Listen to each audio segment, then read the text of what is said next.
शङ्करांश भूम शङ्करार्यपीठसद्गुरून् शुद्धसत्त्वभासुरान् सुवर्त्मनीतभूसुरान् सर्वभूतसौख्यदान् क्षमाकरान् यतीश्वरान्।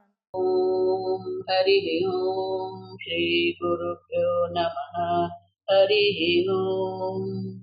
ओम भद्रं कर्णेभिः शृणुयाम देवाः, भद्रं पश्येमाक्षभिर्यजत्राः, स्थिरैरङ्गैः सुष्ठुवागुंसस्तनूभिः व्यशेम देवहितं यदायुः। स्वस्ति न इन्द्रो वृद्धश्रवाः, स्वस्ति नः पूषा विश्ववेदाः, स्वस्ति नस्तार्क्ष्यो अरिष्टनेमिः, स्वस्ति नो बृहस्पतिर्दधातु। ॐ शान्ति शान्ति शान्तिः।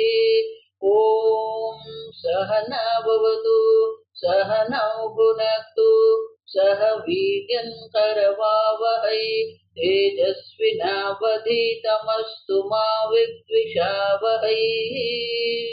ॐ शान्ति शान्ति शान्तिः।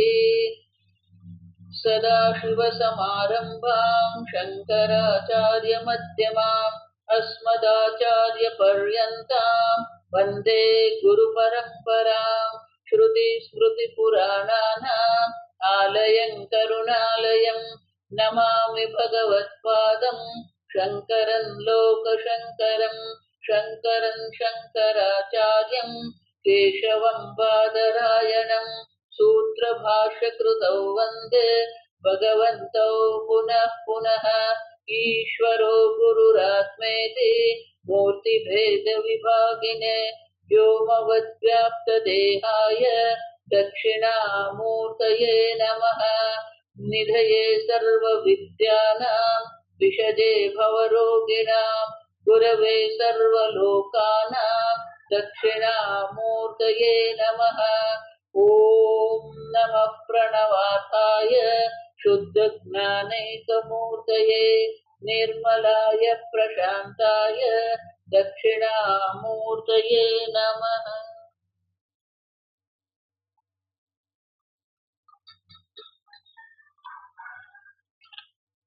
प्रज्ञानां सुप्रदानैः स्थिरचरनिकरव्यापिभिर्व्याप्य लोकान् भुक्त्वा भोगान् सविष्टान् पुनरपि दिशनोद्वासितान् कामजन्यान् पीत्वा सर्वान् विशेषान् स्वपिति मधुरगुं मायया भोजयन्नः। मायासङ्ख्यातुरीयं परममृतमजं ब्रह्म यत्तन्नतोऽस्मि। यो विश्वात्मा विदिज विषयान् प्राश्य भोगान् सविष्टान् पश्चाच्चान्यान् स्वमतिविभवान् ज्योतिषा स्वेन सूक्ष्मान् सर्वानेतान् पुनरपि शनैः स्वात्मनि स्थापयित्वा हित्वा सर्वान् विशेषान् विगतगुणगणः पार्थसौ न स्तुरीयः।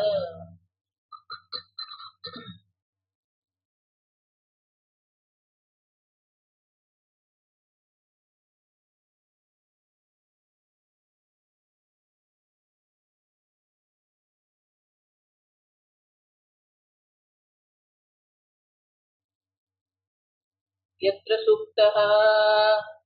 सुप्तः न कञ्चन कामं कामयते, न कञ्चन कामं कामयते, न कञ्चन स्वप्नं पश्यति, न कञ्चन पश्यति। तत्सुषुप्तं सुषुप्तस्थानः एकीभूतः, सुषुप्तस्थानः एकीभूतः प्रज्ञानगणः एव आनन्दमयः हि आनन्दभुक् चेतोमुखः प्राज्ञस्तृतीयः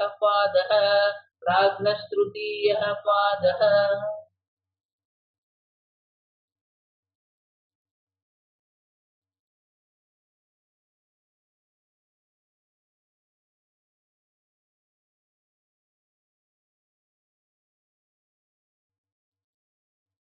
मनसः मनसः विषय विषयी आकार विषय विषयी आकार स्पंदन स्पंदन आयास दुख अभावात् आयास दुख अभावात् आनंदमयः आनंदमयः आनंदप्रायः आनंदप्रायः न आनंदः एव न आनंदः एव अन आत्यंतिकत्वात्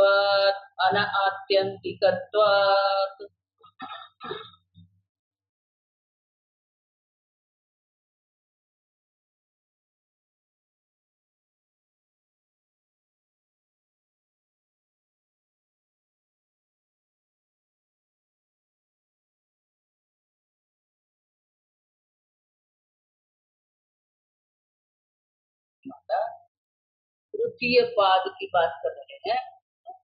यत्र सुप्तः न कंचन कामं कामयति, ये सुषुप्ति अवस्था है। तो पहले सुषुप्ति अवस्था है क्या हमें दर्शन है, और वो सुषुप्ति अवस्था का अभिमानी जो है सुषुप्त स्थान एकीभूत प्रज्ञान गण एव, यहाँ तक हमने देखा प्रज्ञान गण एव। एव का शब्द क्यों है, जात्यंतर प्रज्ञान व्यतिरेकेण अस्ति। एव शब्द के द्वारा दर्शाते हैं वो ज्ञान मात्र है, प्रज्ञान व्यतिरिक्त मानी आप जो प्रज्ञान स्वरूप जो है उससे अन्य कुछ है ही नहीं। और इसीलिए प्रज्ञान गण एव, देखो ये सब विशेषण है। अब आया आनंदमय, तो आनंदमय किसको कहते हैं। अब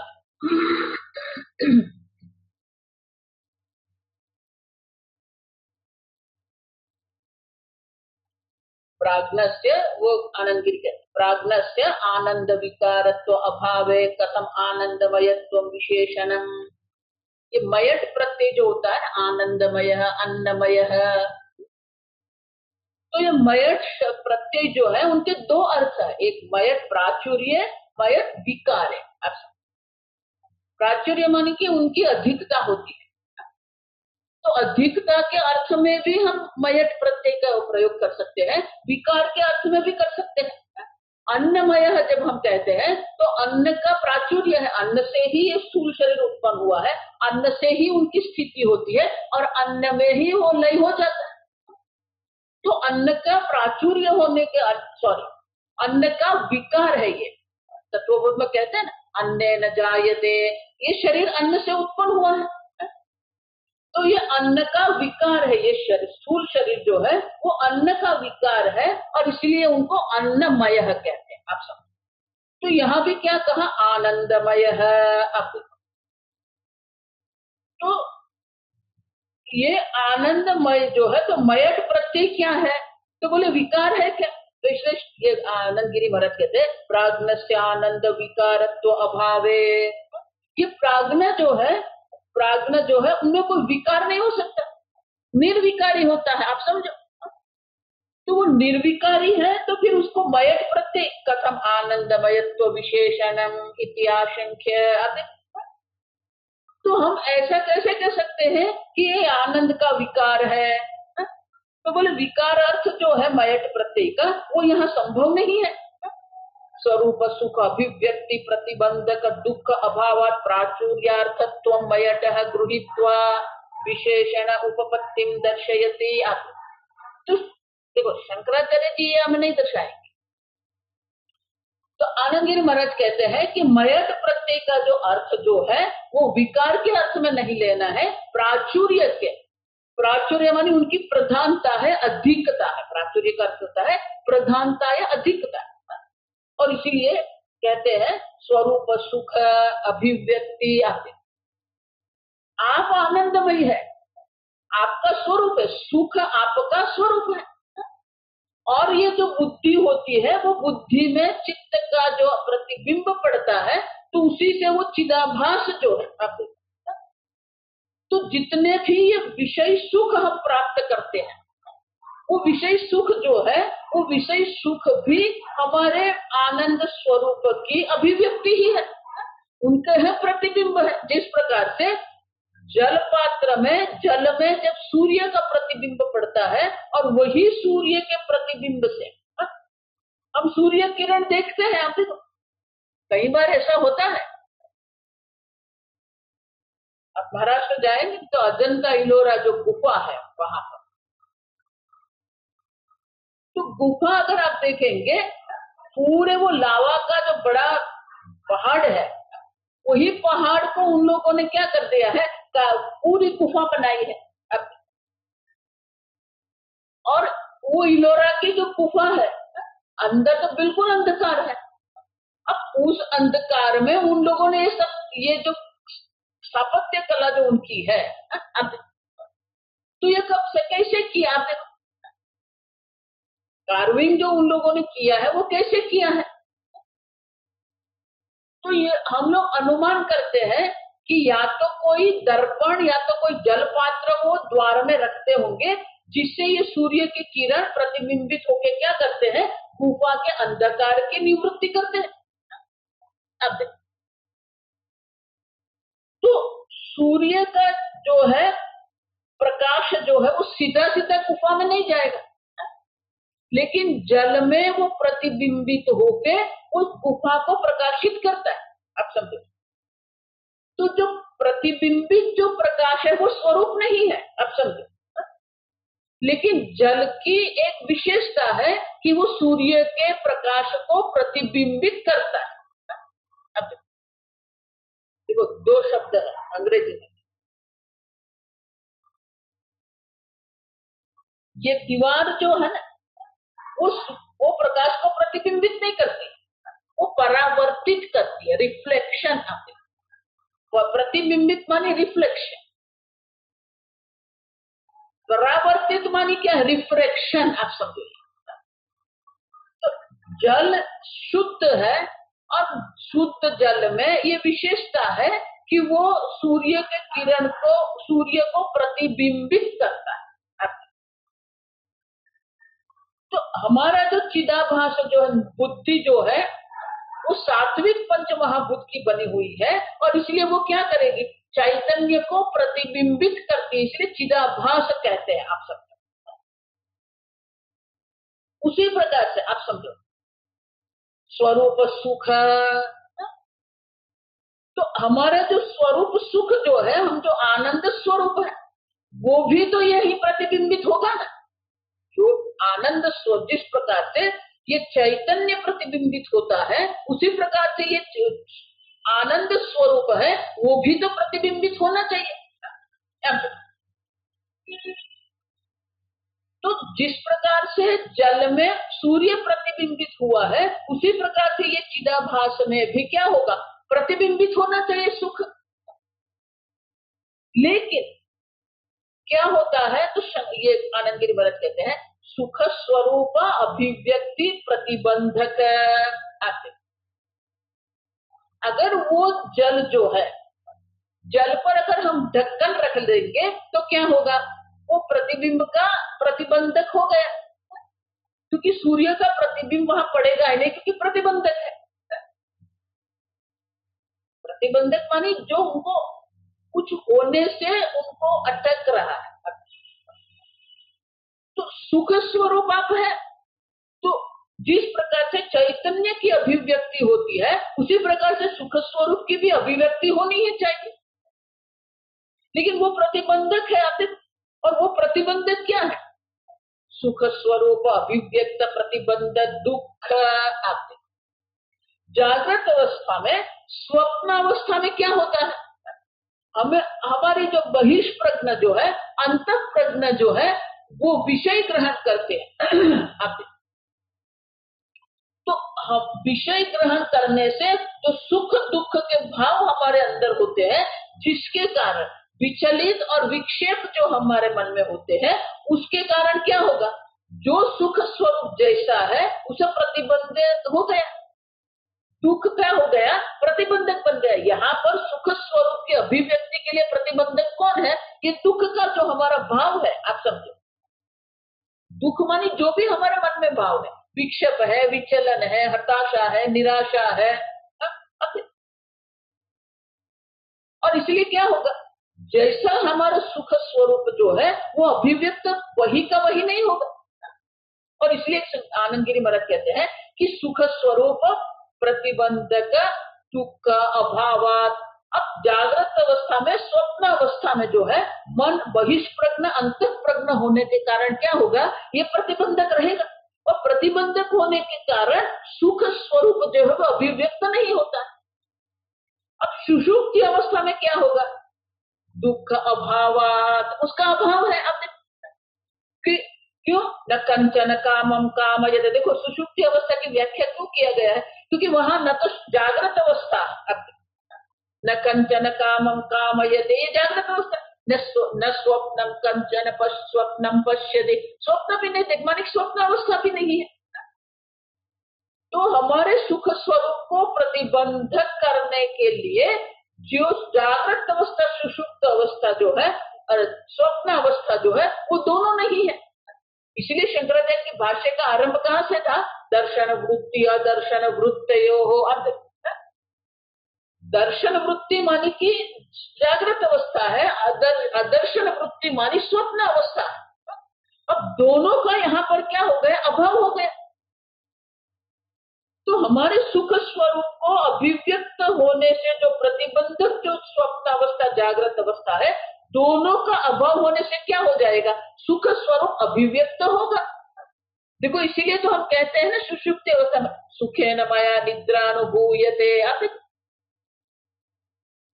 और किसी को भी कोई ऐसा नहीं कह सकता मुझे निद्रा पसंद नहीं है, कहेगा क्या, नहीं, क्योंकि वहां सुख का अनुभव है, आप समझो। तो अब जब प्रतिबंधक का अभाव है, ठीक से, तो प्रतिबंधक का अभाव होने से सुख स्वरूप जो है वो अभिव्यक्त होगा, लेकिन पूर्णतः सुख का अभिव्यक्ति होगी क्या। और इसलिए कहते हैं प्राचुर्यार्थत्वमयतः, प्रधानता है, सुख की प्रधानता है, पूर्णतः सुख स्वरूप नहीं है। क्यों, क्योंकि अविद्या है, अविद्या रूपी आवरण है, अविद्या रूपी आवरण के कारण हम देख के गए जागृत अवस्था स्वप्न अवस्था अविद्या कल्पित है। अब जब कल्पना नहीं रही लेकिन अविद्या तो रहेगी ना, तो सुषुप्ति अवस्था में अज्ञान का आवरण है। अब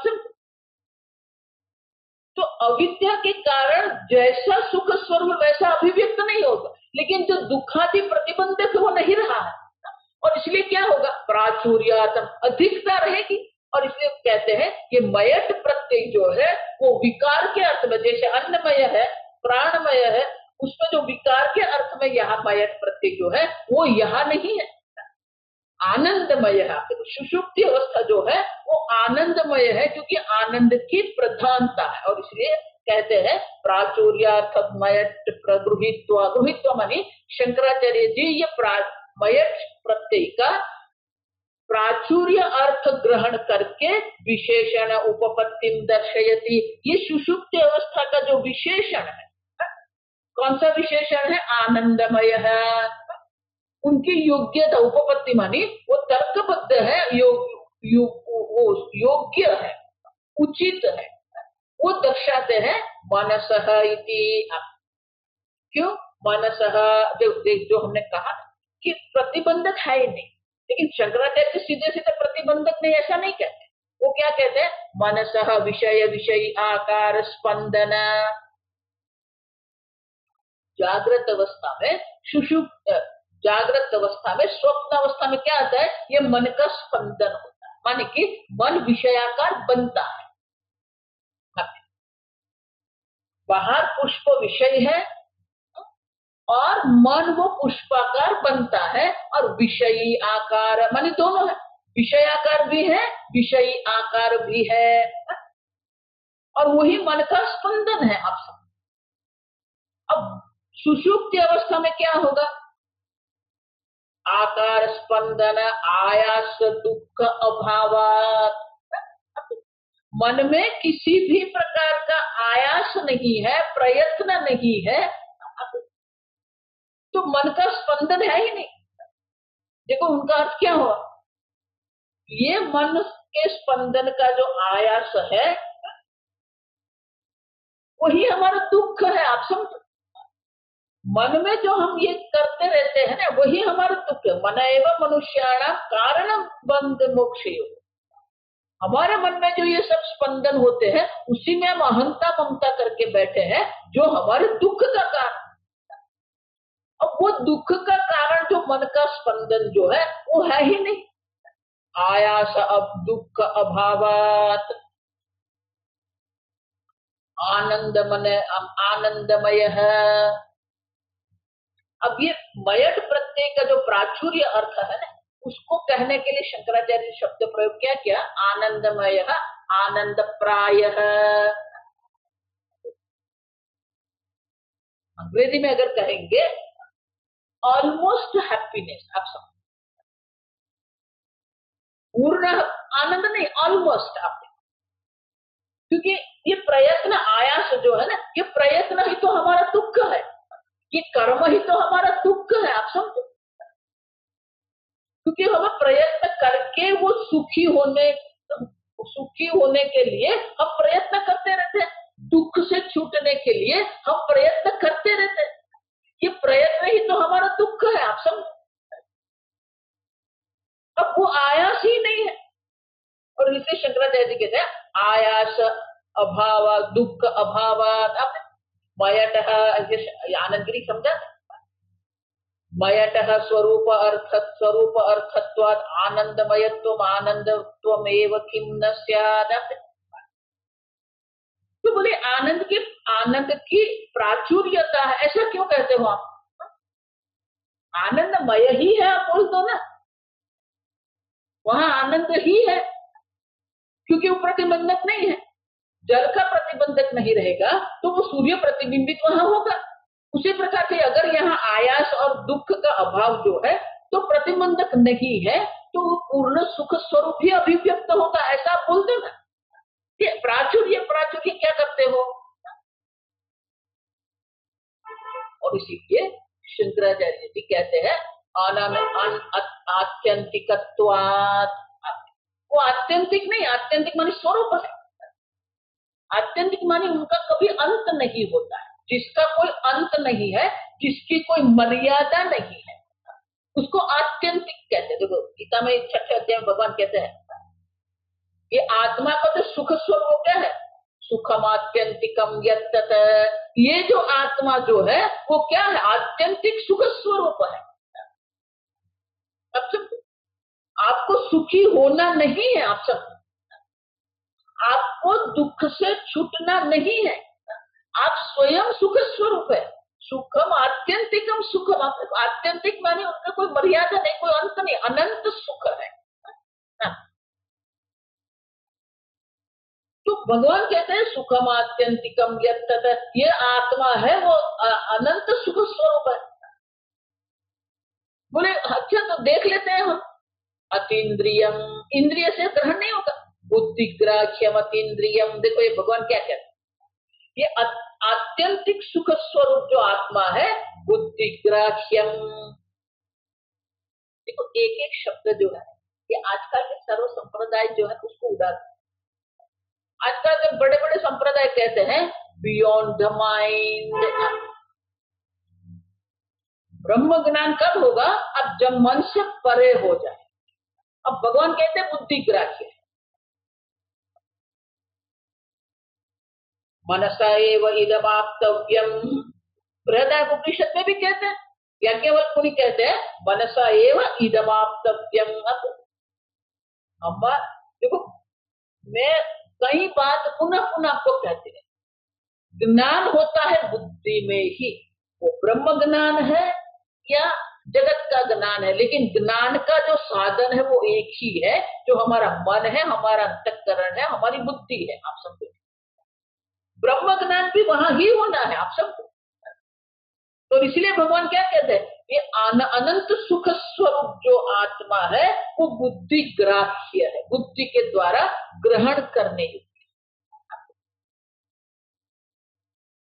तो वो आत्यंतिक सुख जो है, लेकिन क्या आनंदमय आत्यंतिक सुख है क्या?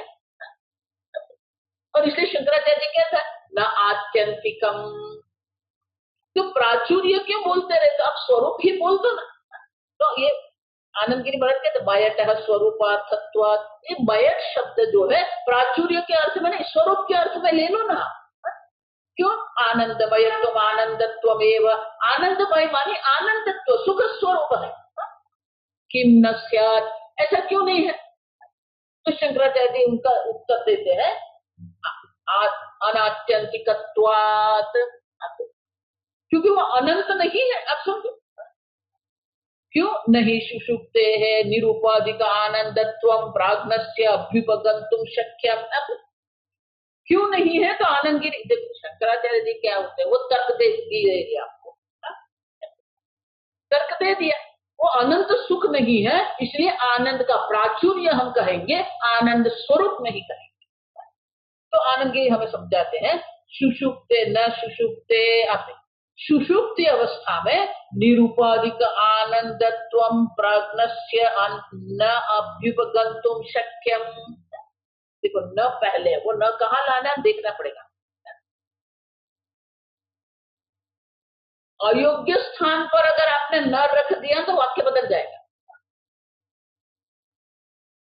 हमेशा ये संस्कृत वाक्य जो होते हैं, अगर न आरंभ में होता है तो वो न हमें उनके क्रियापद के पहले रखने का होता है। यहाँ क्रियापद क्या, शक्यम, तो उसके पहले रख देना है न शक्यम। तो सुषुप्ति अवस्था में निरूपाधिक आनंदत्व नहीं है। आप देखो प्राज्ञस्य, जो प्राज्ञ है वो सुख स्वरूप नहीं है। आप समझो प्राज्ञ का आनंद स्वरूप पना जो है अनभ्युपगंतुम न शक्यम। अभ्युगंतम माने क्या है, स्वीकार करना। तो सुषुप्ति अवस्था में निरूपाधिक आनंद नहीं है, अत्यंत आनंद स्वरूप आनंद नहीं है। आप समझो क्यों, देखो एक ही उत्तर उसका रहता है, अज्ञान है। आप भले जागृत अवस्था नहीं, विक्षेप नहीं है वहां पर। जागृत अवस्था स्वप्न अवस्था का विक्षेप वहां नहीं है, लेकिन आवरण है हमेशा। इसलिए हम क्या कहते हैं, ये ब्रह्म ज्ञान में 3 प्रकार के प्रतिबंधक है, मल विक्षेप आवरण। ब्रह्म ज्ञान के 3 प्रतिबंधक है, मल विक्षेप आवरण। आवरण माने अविद्या, हम देख के गए। विक्षेप माने मन में चंचलता है, और मल मानी जो बुद्धि, जो जो जिस बुद्धि में हमें ब्रह्म ज्ञान होना है, हमारे ब्रह्म ज्ञान का जो साधन बुद्धि है उसमें अगर चंचलता होगी या तो फिर मलिनता होगी, तो जो सुख स्वरूप आत्मा है उनका प्रतिबिंब संभव नहीं होगा। जिस प्रकार से जल में सूर्य का प्रतिबिंब हम देखते हैं, अगर जल में चंचलता रहेगी, तरंग रहेंगे, तो वो सूर्य का प्रतिबिंब जो है वो उनका भंग हो जाएगा, टूटा हुआ दिखेगा। या तो अगर उसमें मलिनता है तो सूर्य भी हमें कैसा दिखेगा, मलिन दिखेगा। अच्छा, तो बुद्धि में ही ब्रह्म ज्ञान होना है, लेकिन ये 3 प्रतिबंधक है। पहला प्रतिबंधक मल है, दूसरा विक्षेप है। देखो ये इतना आश्चर्य है, ये वेद हमारा जो है इतना आश्चर्य है। वेदांत मात्र मत पकड़ना, आप समझना, बहुत सारे लोग वेदांत पर अटक गए।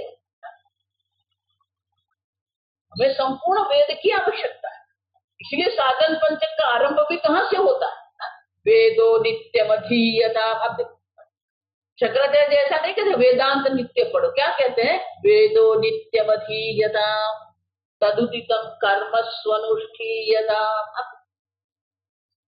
क्यों, क्योंकि हमारे मन में जो मल है, अशुद्धि जो है, अशुद्धि की निवृत्ति कर्म से ही हो। वो कर्म भी क्या है, वो कर्म योग है। 5वें अध्याय देखो, सब सब गीता में सब है ही, हमें देखना है बस।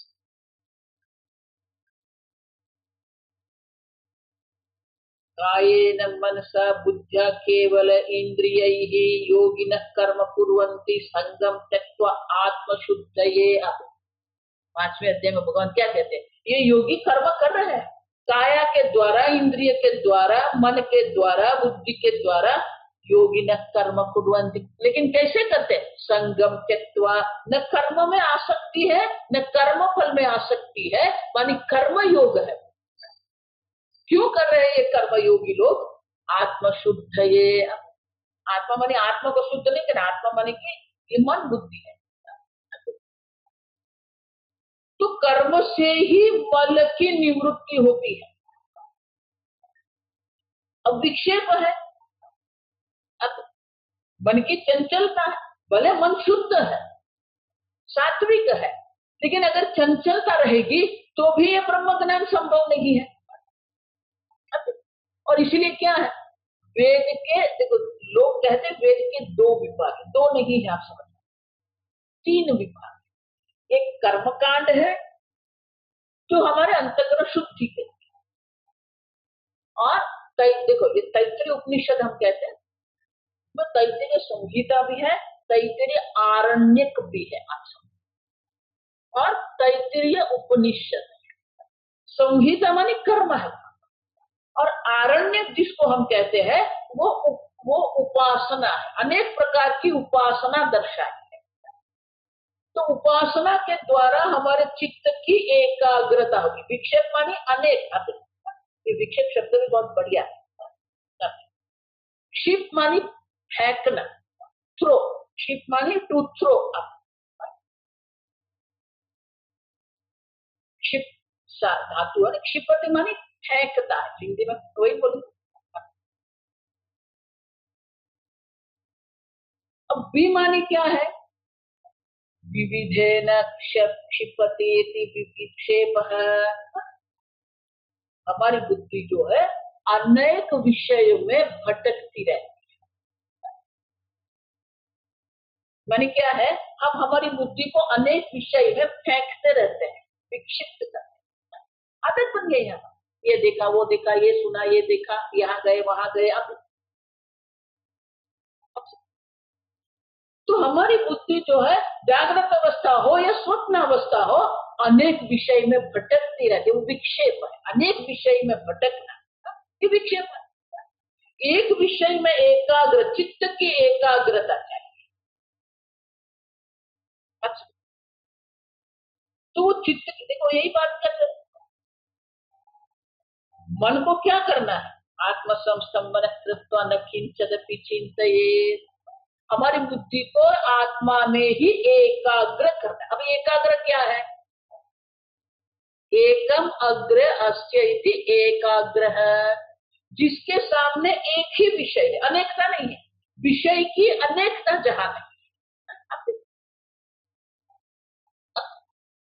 एक ही आत्म तत्व जिसके आगे, मानी कि उनका विषय एक ही आत्म तत्व, चित्त की एकाग्रता। अंग्रेज में सिंगल पॉइंटेड, कॉन्सेंट्रेशन नहीं। आप देखो ये शब्द भूल जाओ, सिंगल पॉइंटेड। तो चित्त को एकाग्र बनाना पड़ेगा, विक्षेप की निवृत्ति करनी पड़ेगी।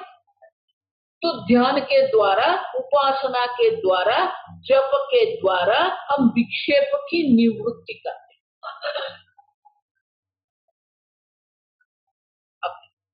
तो कर्मयोग के द्वारा हम मल की निवृत्ति करते हैं, और उपासना के द्वारा हम विक्षेप की निवृत्ति करते हैं।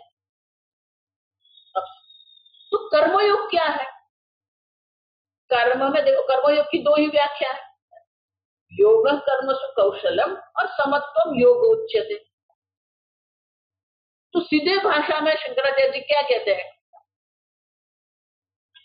कर्म में ईश्वरार्पण बुद्धि, कर्म फल में प्रसाद बुद्धि। तो कर्मयोग में भी कौन है? ईश्वर है कि नहीं?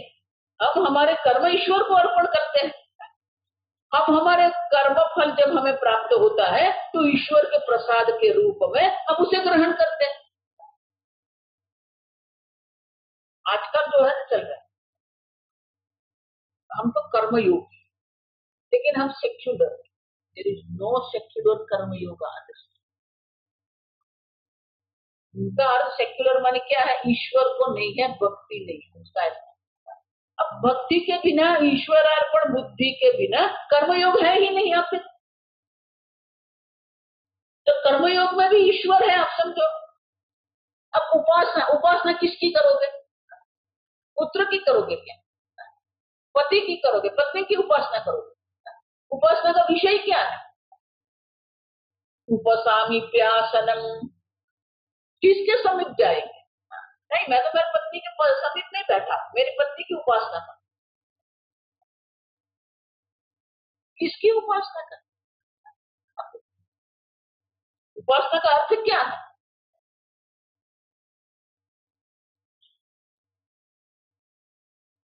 सब व्याख्या, लोग व्याख्या जानते नहीं है, और इसलिए आपने मन घड़ंत, बोल सकते हैं मन घड़ंत, मन घड़ंत व्याख्या करते हैं। मेडिटेशन क्या है, ध्यान क्या है? निकृष्ट वस्तुनि उत्कृष्ट वस्तु अध्यारोप उपासना। शालिग्राम विष्णु बुद्धि। नेपाल आप जाएंगे, गंडकी नदी है, गंडकी नदी से हमें ये शालिग्राम प्राप्त। ये शालिग्राम जो है वो फॉसिल्स है।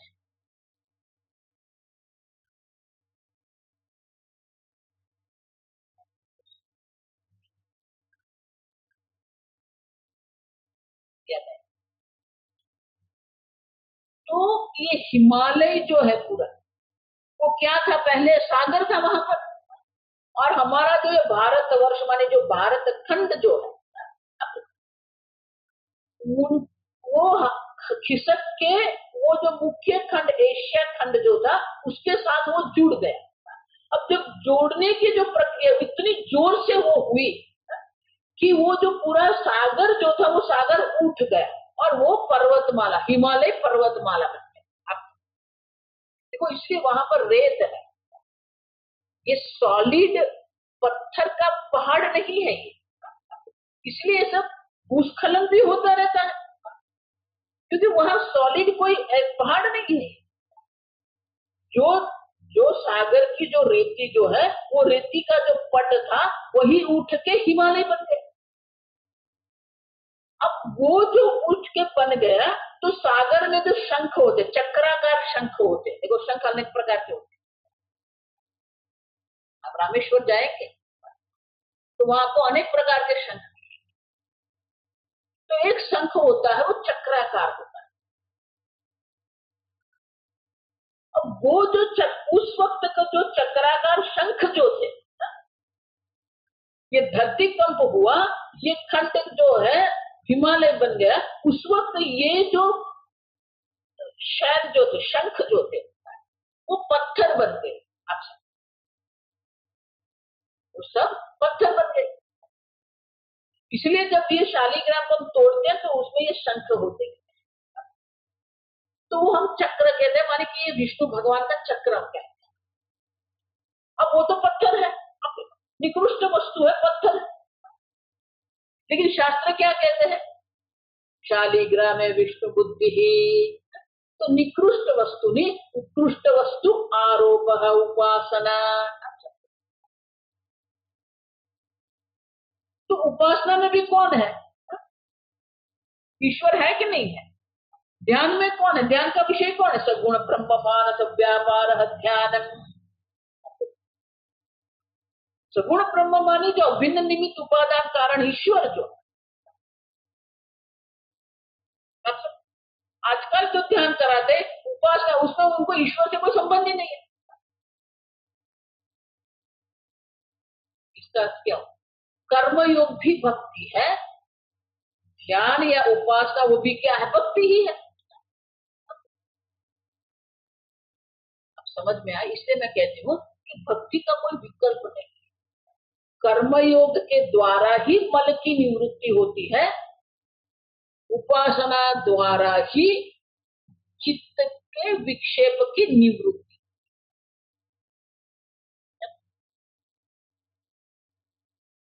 और तीसरा प्रतिबंधक क्या है? आवरण। आवरण की निवृत्ति कैसे होगी? उपासना से नहीं होगी, क्योंकि कर्म उपासना भी हो, मानस कर्म है। आप देखो, और कर्म तो क्या है हम देखेंगे, अविद्या काम कर्म।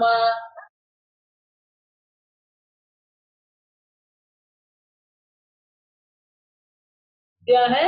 अविद्या की पुत्री है, अविद्या का पुत्र।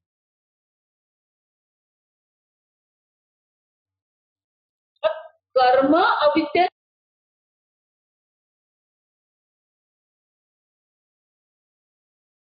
निवृत्ति नहीं कर सकता। तर्क क्या है? कार्य कारण की निवृत्ति नहीं करेगा। क्या घट मृद की निवृत्ति करेगा? नहीं। तो अब कर्म कहो या उपासना कहो, दोनों कर्म है। कर्म कांड हम जो कहते हैं वो कायिक कर्म वाचिक कर्म है, उपासना है वो मानस कर्म है। तो कर्म से तो आवरण जो अविद्या उनकी निवृत्ति नहीं हो सकती। इसलिए भगवान क्या कहते हैं? ज्ञानेन तु तदज्ञानम। ज्ञान के द्वारा ही अज्ञान की निवृत्ति हो। और इसलिए कौन है? उपनिषद। आप समझ में? उपनिषद के द्वारा ही आवरण की निवृत्ति होगी। और उपनिषद हम पढ़ लेंगे तो हो जाएगा क्या?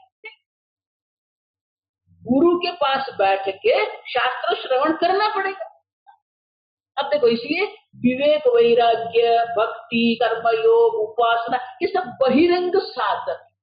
आजकल जो चल रहा है बहिरंग साधन सबके पास है, लेकिन जो अंतरंग साधन है, याज्ञवल्क्य मुनि जो मैत्रेयी को कहते हैं आत्मावारे द्रष्टव्य है।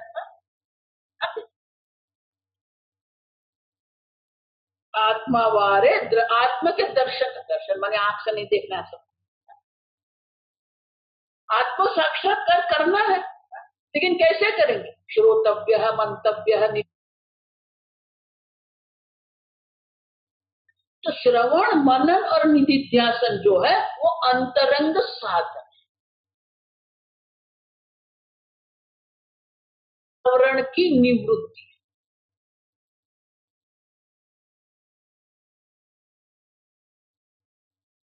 तो वासना से चित्त की एकाग्रता रहेगी, कर्मयोग से चित्त की शुद्धि हो जाएगी। लेकिन चित्त की शुद्धि होने मात्र से और चित्त की एकाग्रता होने मात्र से क्या ब्रह्म ज्ञान हो जाएगा?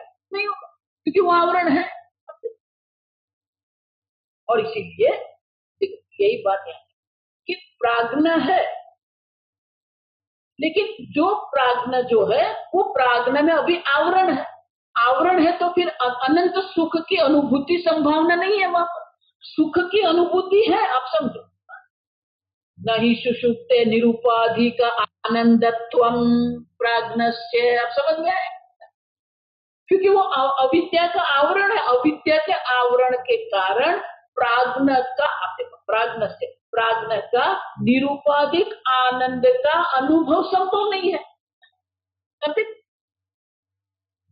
तस्य कारण उपहितत्व। तस्य कारण माने क्या है? उनका कारण जो आवरण है वो है वहां पर, आप समझो। अब जब तक वो आवरण रूपी कारण रहेगा तब तक निरूपाधिक आनंद की अनुभूति आपको नहीं हो सकती। एक, अब भगवान कहते हैं कि बुद्धि ग्राह्य है। अब बुद्धि हो गई है तो आपको आनंद, अनंत आनंद स्वरूप की अनुभूति कैसे होगी कि दोष हो गई है। तो इसीलिए सुषुप्ति में सुख स्वरूप, जो निरूपाधिक सुख स्वरूप का जो आनंद है, उनकी अनुभूति न होने से हमें क्या कहना पड़ता है? प्राचुर्यार्थ मयट प्रत्यय है, अब आनंदमय है। अब समझो। अन्यथा शंकराचार्य कहते हैं, अरे आनंदगिरी कहते हैं, अगर आप मानेंगे कि वहां सुख स्वरूप की अनुभूति हुई, अन्यथा माने उससे विरुद्ध। हम कहते हैं कि अनंत सुख स्वरूप की अनुभूति वहां नहीं है। अगर आप कहेंगे कि हुई अन्यथा, मुक्तत्वात् पुनः उत्थान अयोगात् तस्मात् आनंद प्राचुर्यमेव अस्य स्वीकर्तुं युक्तम् इत्यर्थः।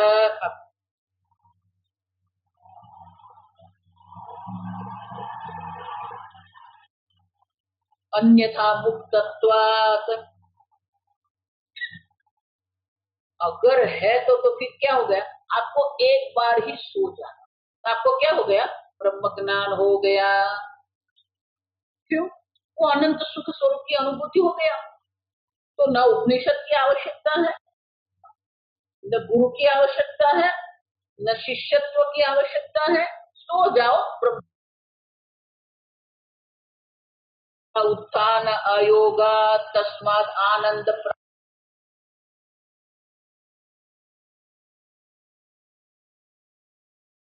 नहीं, वो सुख स्वरूप की अनुभूति है। तो फिर क्या है? फिर उसको ब्रह्म ज्ञान हो गया। अब ब्रह्म ज्ञान हो गया तो फिर कोई किसी की आवश्यकता रहेगी नहीं। अच्छा, लेकिन ऐसा नहीं। अब उठते हैं और जब उठते तो अज्ञानी बन के उठते, ज्ञानी बन के नहीं उठते। आप समझो, सो जाने के बाद जब उठते हैं तो वो ज्ञानी नहीं उठता, अज्ञानी ही उठता है। और इसलिए कहते हैं पुनः उठ। पहले हम उठ जाते हैं और उठ के क्या करते हैं? मैंने कहा मैं मूर्ख फल का, ये ऐसा दिमाग में बैठा दिया है सब।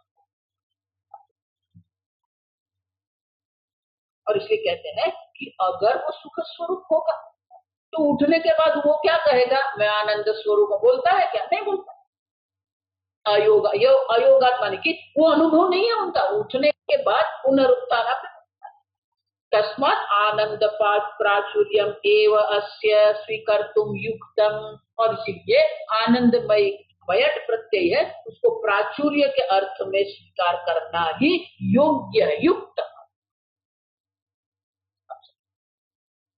भले वो आनंद है, सुख की अनुभूति है, और वहां जो सुख है, आप समझना, जो सुख है वो तो अनंत सुख ही है। लेकिन प्रतिबंधक के कारण हमें जो अनुभूति होती है वो अनंत सुख की नहीं है। और इसलिए शंकराचार्य जी कहते हैं अन आत्यंतिकत्व। देखो, एक शब्द शंकराचार्य जी के हैं, आनंद गिरी महाराज को 3 वाक्य लिखने पड़ते हैं, तब हमें वो समझ में आता है। शंकराचार्य जी तो बोल दिया, क्या बोल दिया? वो अनंत सुख नहीं, अनंत सुख नहीं है, माने कि वो स्वरूप सुख नहीं, क्योंकि अविद्या का आवरण वहां पर है। देखो, इसे प्राज्ञ शब्द है ना, आगे आएगा। प्राज्ञ शब्द के 2 अर्थ होते हैं। प्राज्ञ शब्द का एक अर्थ होता है तो चैतन्य स्वरूप है, पूर्ण चैतन्य। सुषुप्ति अवस्था में हम प्राज्ञ जो कहते हैं उनका दूसरा अर्थ प्रकर्षेण अज्ञत्वात् प्राज्ञ है। अज्ञानी है। प्राज्ञ कौन है? प्राज्ञ ज्ञान स्वरूप नहीं है। प्राज्ञ क्या है? अज्ञानी। प्रकर्षेण अज्ञत्वात्, ज्ञान ही नहीं है कि मैं अनंत आनंद स्वरूप हूं। अनुभूति है अनंत आनंद की, आप समझ रहे, लेकिन मैं वो आनंद स्वरूप हूं, वो अनुभूति नहीं। और इसलिए कहते हैं शंकराचार्य जी, इसलिए कहते हैं कि वो अनंत आनंद स्वरूप की अनुभूति न होने से हम उसको आनंद स्वरूप नहीं कहेंगे, आनंद प्राचुर्य कहेंगे। आनंद की प्रधानता वहां पर। अब शंकराचार्य जी अपने दृष्टांत देते हैं, आप सब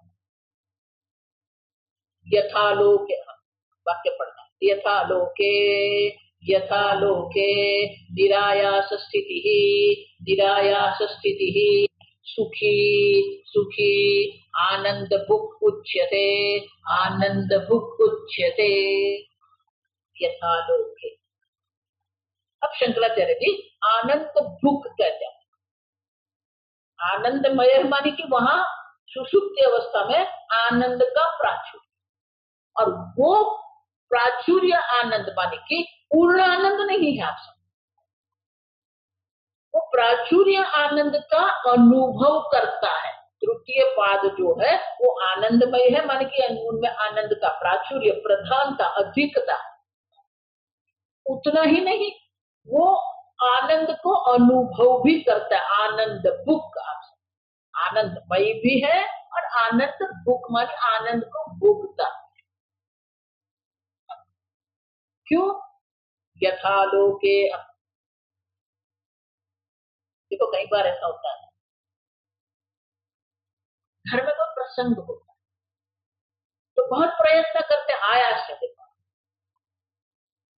ये करेंगे वो करेंगे, यहाँ बुलाएंगे वहां बुलाएंगे, बहुत प्रवृत्ति। सब प्रवृत्ति जो है, प्रसंग समाप्त हो जाता है, प्रवृत्ति नहीं रहती है। हमारे मन में क्या भाव आता है, हो गया, माने क्या है, अभी कोई आयास प्रवृत्ति नहीं करती, कोई आयास की आवश्यकता नहीं है। तो हमको क्या अनुभव होता है, शांति, अब आनंद।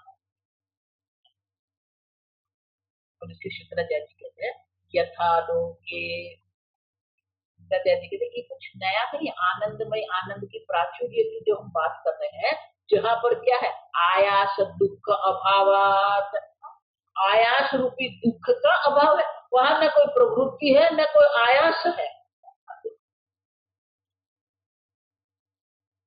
तो सोने के लिए आपको कोई आयास नहीं करना पड़ता, आप समझ, आपको मन को शांत करने के लिए आयास करना पड़ेगा।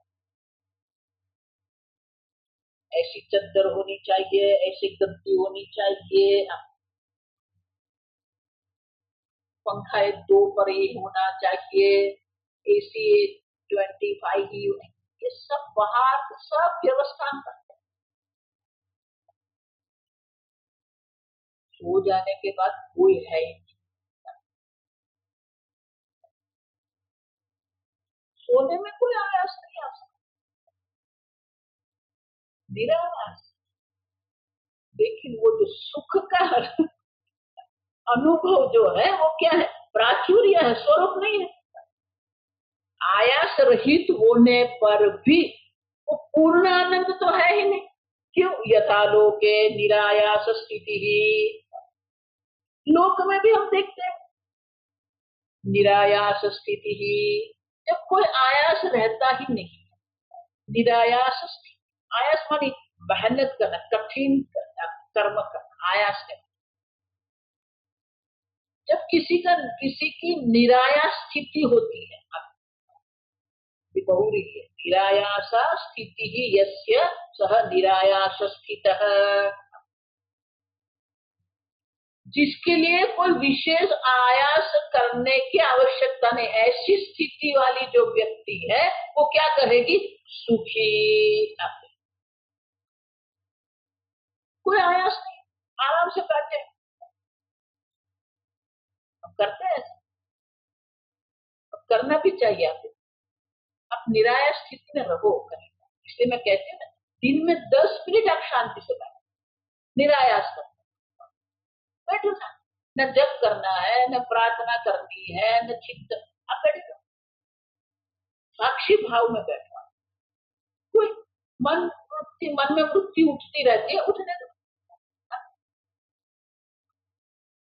ये निरायास स्थिति आपकी है, आप समझो, क्योंकि आप अकर्ता अभोक्ता, आप अकर्ता, कोई आयास नहीं है, लेकिन वो स्थिति का अनुभव तो आप करो।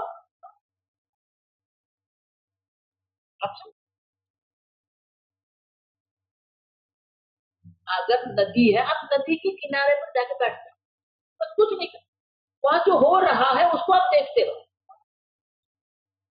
पक्षी आए पक्षी गए, गंगा किनारे पर गए, कोई ध्यान भी नहीं करना है, आप बैठे रहो, देखते रहो, ये गंगा का जल जो है वो प्रवाह को आप क्या करते हो, साक्षी भाव से देखते हो। और जिस प्रकार से गंगा के प्रवाह से आप साक्षी भाव से देखते हैं, उसी प्रकार से आपके मन में जो वृत्ति का प्रवाह चल रहा है उसको भी किसी प्रकार से विक्षिप्त नहीं करना है, आप शांति से देखते, बैठो 10 मिनट, तभी तो तभी आपको समझ में आएगा अकर्तृत्व क्या है, निरायास स्थिति क्या है। आत्मा में कोई कर्म है ही नहीं, कोई प्रयत्न है ही नहीं, अब तो अकर्म है आत्मा। इसी को नैष्कर्म्य कहते हैं। नैष्कर्म्य माने क्या है, तीसरे अध्याय में गीता में आया नैष्कर्म्य, कर्म का अभाव है आत्मा, आत्मा में कोई कर्म है ही नहीं। निष्कर्म, निष्कर्म माने कर्म नहीं, और निष्कर्म की अवस्था को नैष्कर्म्य है। कोई आयास नहीं है, कोई कर्म नहीं है, कोई प्रयत्न नहीं। अब बैठो 10 मिनट शांति से, लेकिन हमें आदत ही नहीं शांति से बैठने की, उसी को तो विक्षेप कहते हैं ना। मैं सबको कहते रहते हूँ, आप दिन में 10 मिनट 5 मिनट तो शांति से बैठो। हम इतने प्रयत्न की हमें आदत बन गई। अब देखो प्रयत्न की आदत कैसी बन गई है कि मैं कई बार एक प्रश्न पूछती हूँ कि अधिक आयास करना चाहिए कि आयास नहीं करना चाहिए, तो सब क्या कहें, नहीं नहीं हम तो मेहनत से कमाई करें। तो ये हमारे मन में ऐसा बैठ गया है, आयास करना हमारे मन में क्या है, ऐसा बैठ गया है। और माता पिता भी यही कहते हैं, अपनी क्या अपने पसीने की कमाई।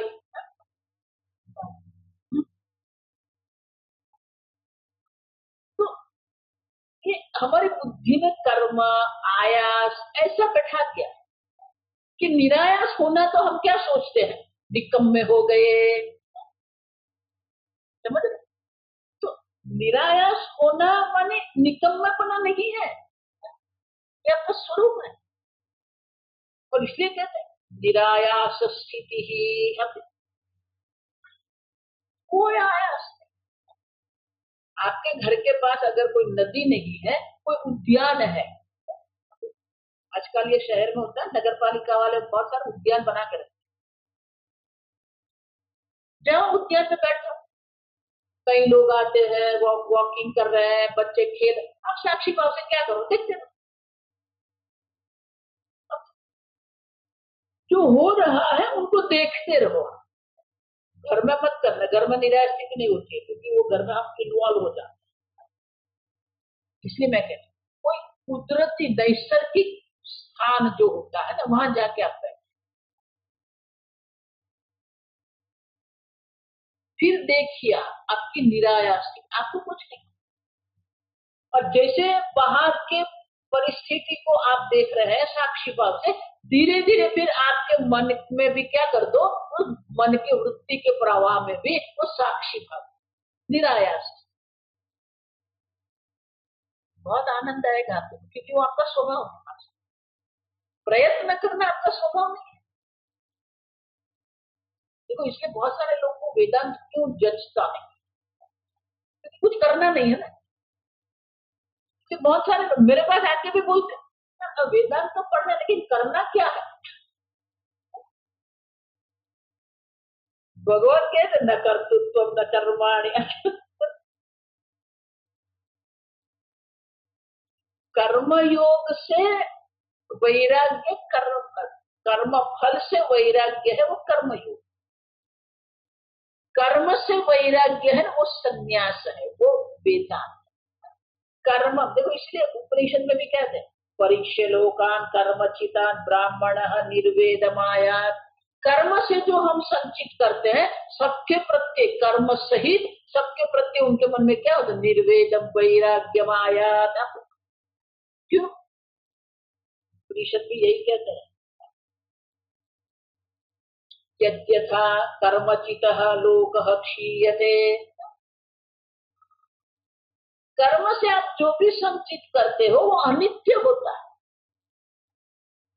तथा पुण्यचितः लोकः क्षीयते, उसी प्रकार से पुण्य से जो आप लोक प्राप्त करते हैं वो भी क्या हो जाएगा, तेतम भुक्त्वा स्वर्गलोकम विशालम क्षीणे पुण्य मर्त्य लोकम विशन्ते। कर्म अनित्य है, कर्म जो आपको देगा वो अनित्य देता है, और इसलिए उनके प्रति हमारे मन में क्या होना चाहिए, वैराग्य। हमें तो नित्य की आवश्यकता है, जो नित्य निरंतर अनंत सुख स्वरूप जो हम है वो हमें चाहिए। और इसलिए शंकराचार्य कहते हैं कि ये निरायास स्थिति की अनुभूति हम भी करते हैं। अब जब निरायास स्थिति की अनुभूति होती है तो वो अपने आप को क्या कहेगा, सुखी। कई बार हम किसी को फोन करते हैं, क्या करते हो? आप बस आनंद से बैठा। देखो मानिए शंकराचार्य जी कहते हैं हम भी वो निराश स्थिति को सुख कहते हैं। क्या कर रहा है? अरे आनंद से बैठा क्या, बस देखो ये वर्षा हो रही है, आनंद से बैठ के देख रहा हूँ, चाय पी रहा हूँ, आराम से बैठा हूँ। आराम से बैठा माने क्या दे रहा है आज से आप?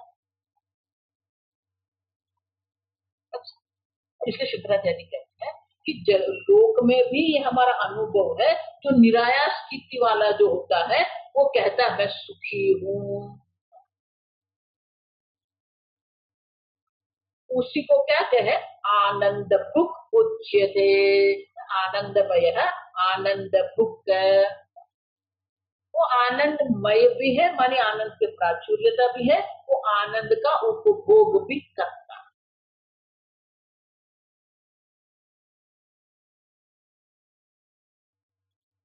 ओम असतो मा सद्गमय, तमसो मा ज्योतिर्गमय, मृत्योर्मा अमृतंगमय। ओम पूर्णमद पूर्णमिदं पूर्णात् पूर्णमुदच्यते, पूर्णस्य पूर्णमादाय पूर्णमेवावशिष्यते। ओम शांति शांति शांति।